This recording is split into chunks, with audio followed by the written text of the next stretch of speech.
everyone. Welcome to English Insight, a podcast of English Education Department at Universitas Muria Kudus.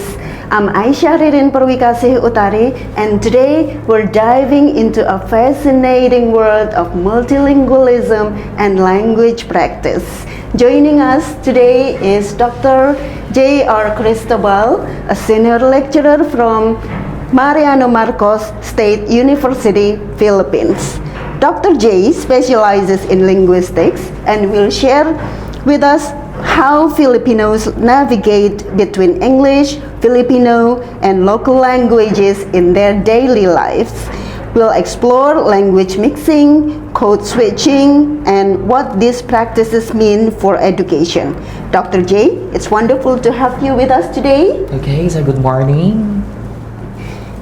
And we have outlined some discussion with Dr. J. Dr. J, actually, what languages do people commonly use in the Philippines? Okay, so we use English as our second language, then Filipino as our national language, and we have also our regional languages, and this include our mother tongue, which is the Ilocano language. All right, and then when do Filipino use English, and when do Filipino use their national language? English is used as the main medium of instruction in the academy, and it is used in teaching English and other academic disciplines in which English is used as the medium of instruction. This include mathematics, science, history, physical education, and others, while Filipino and mother tongue are commonly used for daily and casual conversations, and these are also used in the classroom as auxiliary languages to support the learning of English. How about in their family lives? Is English also spoken in their daily life in the family? It's their preference. If they want to use English, then they can use English. Now, I believe there are many Filipinos who use English as a tool for communication in their family, because now young children are now very exposed to English at a very young age. So it seems that English has already become their native language. So you use this as a tool for communication wherever they are. That is why Philippines has reached a high proficiency of English as their second language, sir. And how about your personal experience? When did you start to speak English? As for me, I started speaking English when I was in the elementary because this subject is taught as early as grade 3 during our time.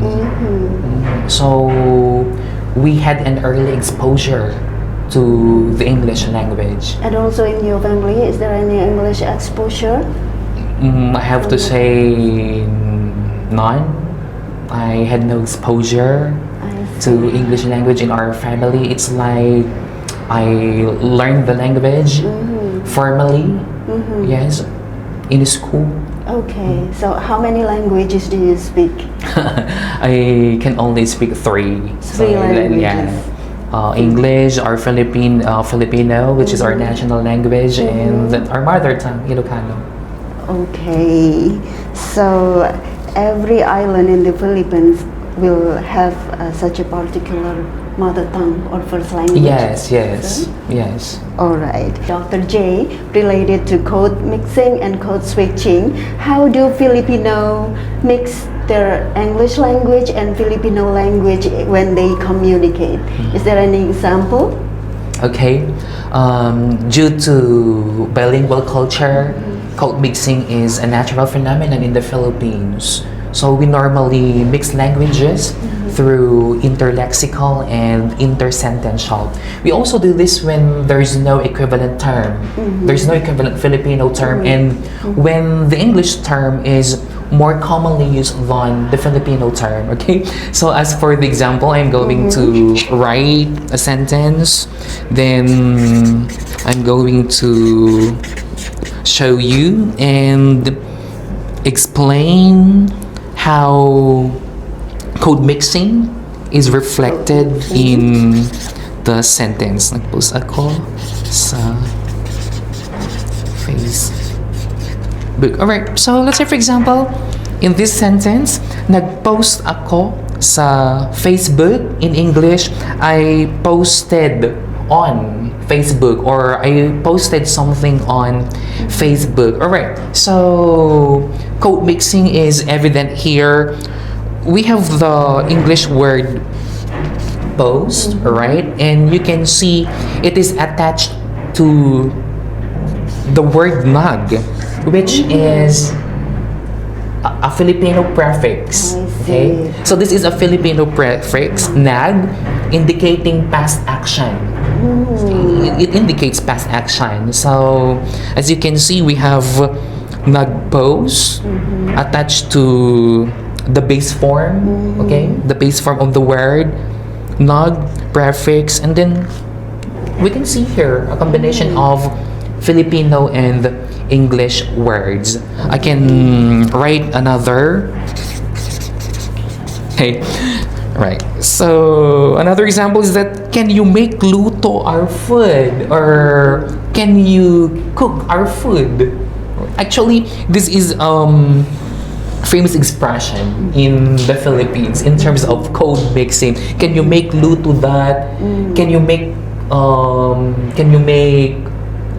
putok the balloon? It's like that. So we normally code mix, and actually we are known for code mixing. If you know the Taglish and the Konyo language, then we are popular for these languages, Taglish and the Konyo language.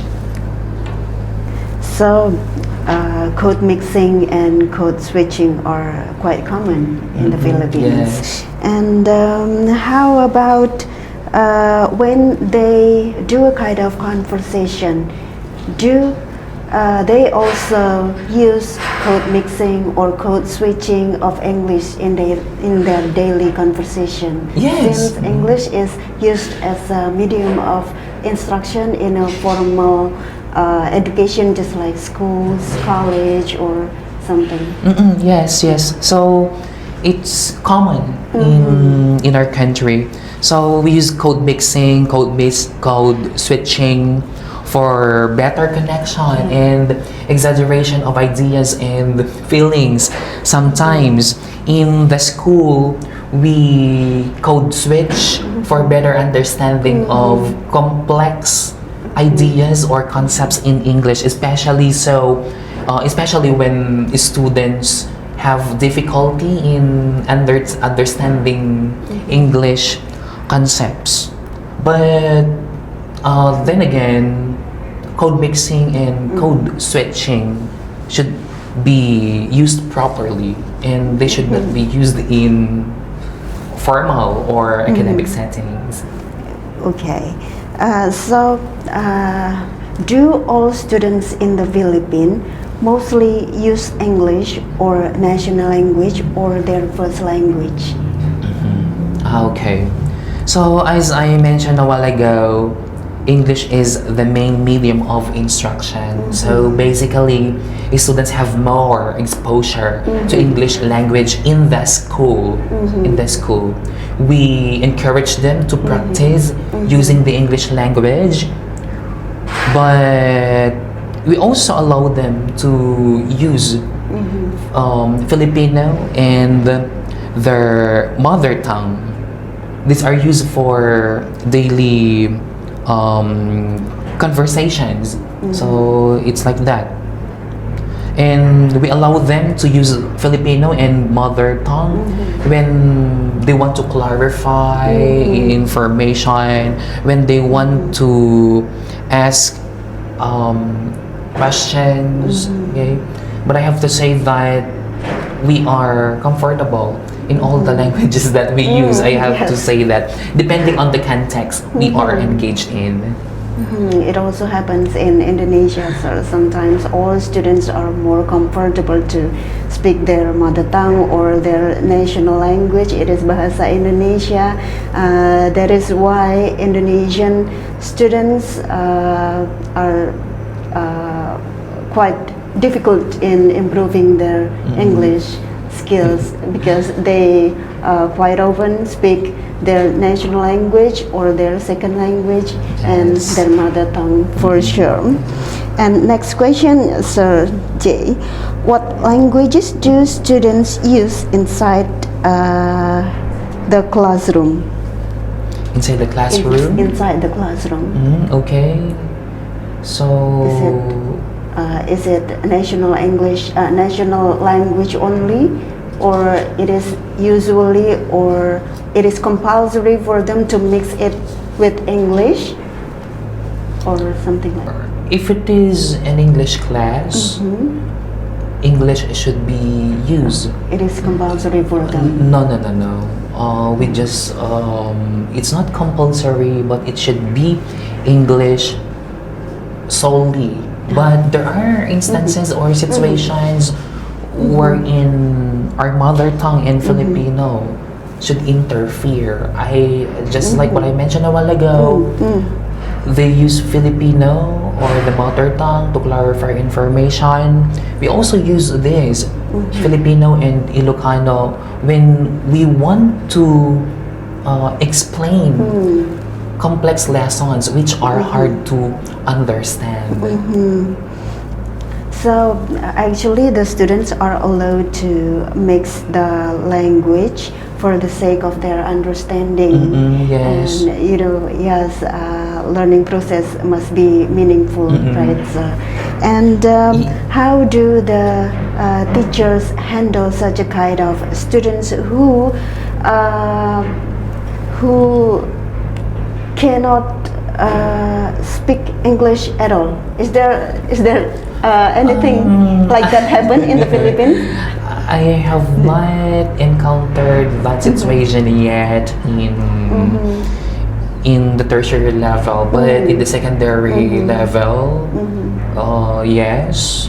If there are students who cannot really speak English, we try our best to encourage them to use the English language. It's like, okay, come on, we encourage them. Come on, you can do that. You can express that in English. Even you commit mistake or even Carabao English. We call it Carabao English. Yes, Carabao English when you can if you are not fluent in using the English language, we say Carabao English. It's like that. So even Carabao English, just try your best to use the English language. So we just want to motivate them. We just want to motivate them, encourage them to use the English language. How about the level of formality and informality? Is there any difference of English learning in the Philippines, sir? In terms of level of formality, Yes. in formal context and academic context, we have to follow standard language. If, for example, in academic situations, if English should be used, then we have to use English. Formal English. Yes, mainly and solely. But in casual conversations, then we can use mixed languages. Mixed language, yes. like that. Perhaps informal language. Yes, informal also. language.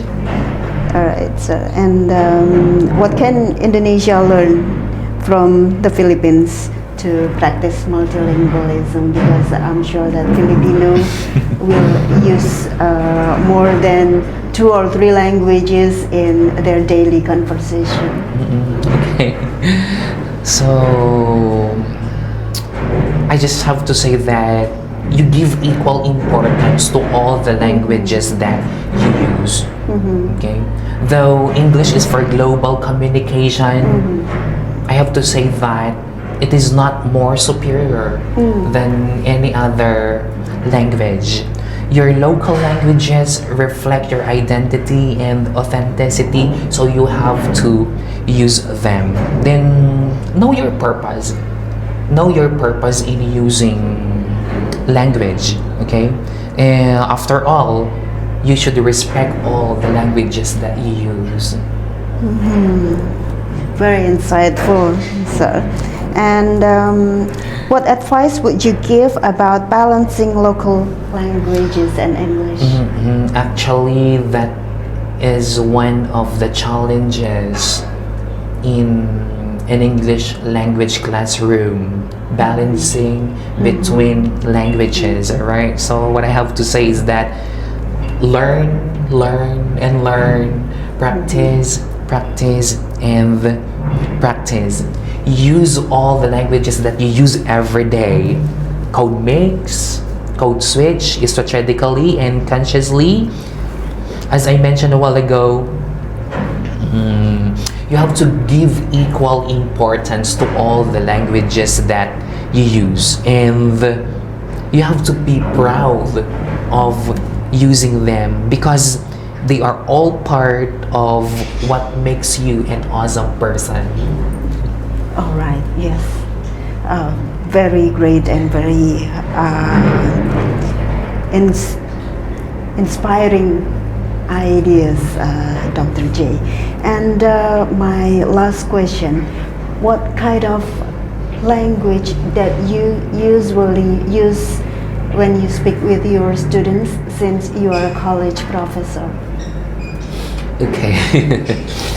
All right.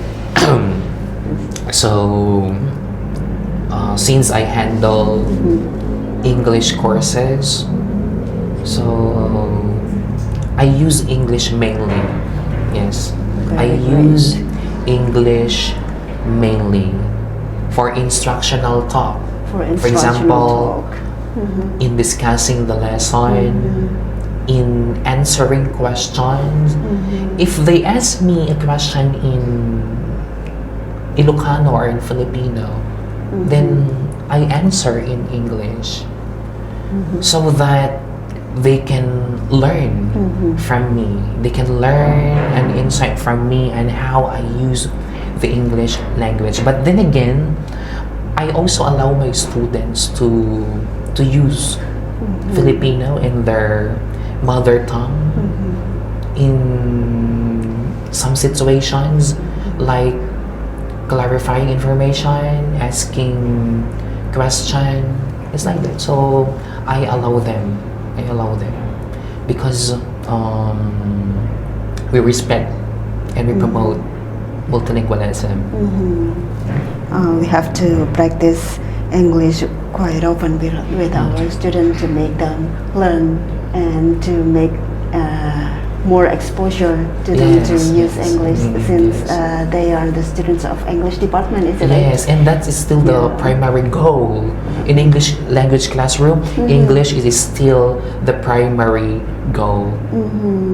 Alright. Mother tongue and national language should always should only be used as auxiliary languages, meaning they should only be used to support the learning of the English language. That is also one of our hopes from Indonesia, that someday English can be our second language, so the students and also the teachers can be more motivated to learn and speak English in their daily lives, not only in the classroom. Yes. Okay. Yes, that's really good, because I noticed that many of you can really speak well in English. Yes. Yes. Faculty, both faculty and the students. Yes, sir, for real. Dr. J, thank you so much for this enlightening conversation and your insights of multilingualism and language practice in the Philippines have opened our eyes to new possibilities for our own context here in Indonesia. Thank you so much. Thank you very much, UMK. And dear listeners, thank you for joining us on today's episode on English Insights. We hope this conversation has given you a fresh perspective on language use and multilingualism. Remember to subscribe, share this episode, and keep the conversation going. Until next time, embrace your multilingual identity and keep practicing. I'm Aisyah Ririn Perwikasih Utari from English Education Department of Universitas Muria Kudus. Take care and goodbye.